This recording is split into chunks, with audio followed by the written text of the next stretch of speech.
കേരളത്തിലെ മുഴുവൻ NGO അസോസിയേഷൻ്റെയും ഗാന്ധി നഗറിൻ്റെ നേതൃത്വത്തിൽ ഇതുപോലുള്ള പ്രതിഷേധാഗ്നി എന്ന പേരിലുള്ള പ്രതിഷേധ സമരം കേരളത്തിൽ ഉടനീളം നടത്തിക്കൊണ്ടിരിക്കുകയാണ്. ഇത് നടത്താനുണ്ടായ സാഹചര്യങ്ങളെക്കുറിച്ചും കേരളത്തിലെ സർക്കാർ ജീവനക്കാർ അനുഭവിക്കുന്ന കാര്യങ്ങളെക്കുറിച്ചുമൊക്കെ ജില്ലാ പ്രസിഡന്റ് വിഷ്ണു വളരെ വിശദമായി ഇവിടെ സൂചിപ്പിച്ചു.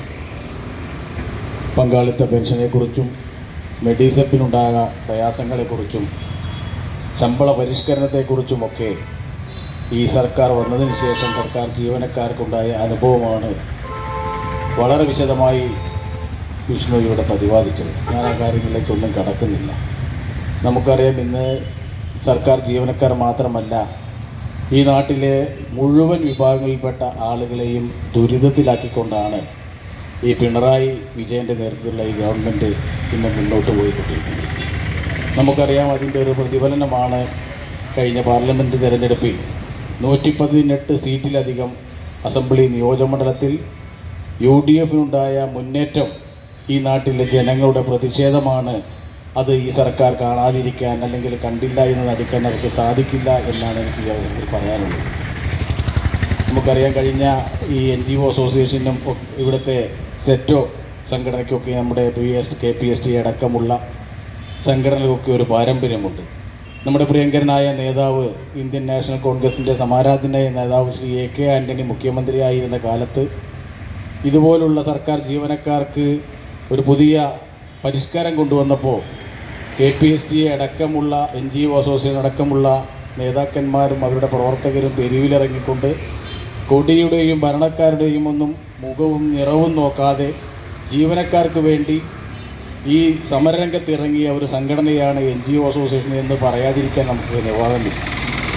ഇവിടെ പിണറായി വിജയനും LDF ഗവൺമെൻറ്റും എന്ത് ചെയ്താലും അത് ന്യായീകരിക്കുകയും അത് കണ്ടിൽ നിന്ന് നടിക്കുകയും ചെയ്യുന്ന NGO യൂണിയനെ പോലെയുള്ള ആളുകൾ, ഇവിടുത്തെ DYFIക്കാരനെയും SFIക്കാരനെയും പോലുള്ള ഇടതുപക്ഷത്തിൻ്റെ ആളുകളൊക്കെ ഇന്ന് ഈ നാട്ടിലെ ജനങ്ങൾ അനുഭവിക്കുന്ന ദുരിതം എത്ര കണ്ടുണ്ട് എന്ന് മനസ്സിലാക്കി അത് ന്യായീകരിച്ചുകൊണ്ട് നടക്കുന്ന ഒരു തലമുറയെയാണ് നമുക്കിവിടെ കാണാൻ സാധിക്കുന്നത്.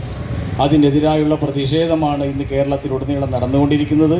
നമുക്കറിയാം, ഒരു 4 മാസത്തിന് മുമ്പ് ബഹുമാനപ്പെട്ട പ്രതിപക്ഷ നേതാവ് ശ്രീ VD സതീശനും KPCCയുടെ പ്രസിഡന്റ് ശ്രീ VK സുധാകരനും ഒന്നിച്ചുകൊണ്ട് കേരളത്തിലെ മുഴുവൻ സ്ഥലങ്ങളിലും സമരാഗ്നി എന്ന പേരിലുള്ള ഒരു ജനങ്ങളെ ഉണർത്തിക്കൊണ്ടുള്ള ഒരു ജാഥ, ഈ ഗവൺമെൻറ്റിനെതിരായുള്ള ഒരു പ്രതിഷേധം നമ്മൾ ഈ നാട്ടിൽ നടത്തുകയുണ്ടായി.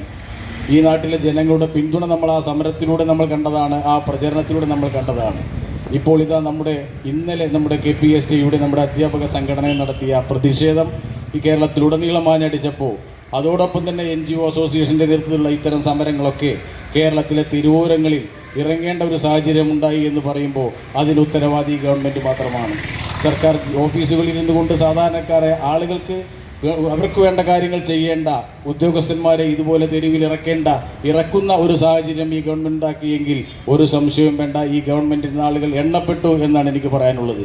ഒരു സംശയം വേണ്ട, വരുന്ന ആളുകളിൽ കേരളത്തിലെ തിരുവോരങ്ങൾ സമരത്തിൻ്റെ കഴിഞ്ഞ ദിവസം നമ്മൾ കണ്ടു. KSUക്കാരൻ്റെ സമരം ഈ മലപ്പുറം ജില്ല, കേരളത്തിലെ എല്ലാ ജില്ലകളുണ്ടെങ്കിൽ പോലും ഏറ്റവും രൂക്ഷമായി നമുക്കറിയാം +2 സീറ്റിൻ്റെ കുറവ് നമുക്ക് ഈ ജില്ലയിൽ ഉൾപ്പെട്ടപ്പോൾ KSUവിൻ്റെ സഹോദരന്മാർ, യൂത്ത് കോൺഗ്രസിൻ്റെ സഹോദരന്മാരൊക്കെ സമരത്തിനിറങ്ങി നിരവധി പോലീസ് മർദ്ദനമൊക്കെ ഏറ്റ കാഴ്ച നമ്മൾ കണ്ടതാണ്.